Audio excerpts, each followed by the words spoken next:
నన్ను చిన్నప్పుడు చాలా గారాబంగా ఇంట్లో పెంచినవాడు. కానీ రాజకీయాల్లోకి వచ్చిన తర్వాత నాలో చాలా మార్పు వచ్చింది.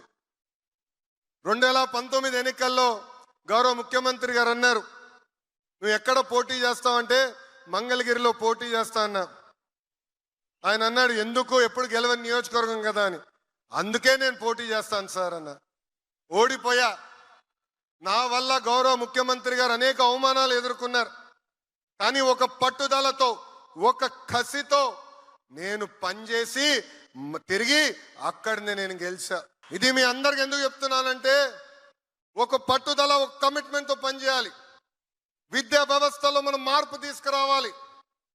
ఎంతసేపు Finland, Delhi model of education కాదు, ఆంధ్ర మోడల్ ఆఫ్ ఎడ్యుకేషన్ ప్రపంచానికి మొత్తం చూపించాల్సిన బాధ్యత మనందరి పైన ఉంది.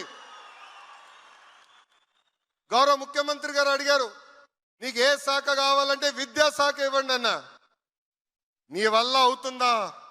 యూనియన్లు ఉంటారు, ఉపాధ్యాయులు ఉంటారు, చాలా కఠినమైన శాఖ అంటే అందుకే ఇవ్వండి సార్, మార్పు తీసుకొచ్చి మీ దగ్గర పెట్టే బాధ్యత ఒక యువకుడిగా నేను తీసుకుంటా అన్న.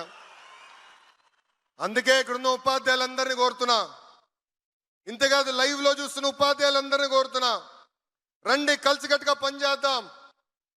ప్రపంచానికి ఆంధ్ర మోడల్ ఆఫ్ ఎడ్యుకేషన్ ఏంటో చూపిద్దాం. 5 సంవత్సరాల్లో గ్యారంటీడ్ ఎఫ్ఎల్ఎన్ అందిద్దామని ఈ సభాముఖంగా మీ అందరు తెలుపుకుంటూ, ఉత్తమ ఉపాధ్యాయుల్ని గౌరవ ముఖ్యమంత్రి గారు నేను కోరుతున్నా, సార్ ఉత్తమ ఉపాధ్యాయుల్ని ఇతర దేశాలకు ఎక్స్పోజర్ విజిట్కి పంపించాలని నాలో కోరిక ఉంది.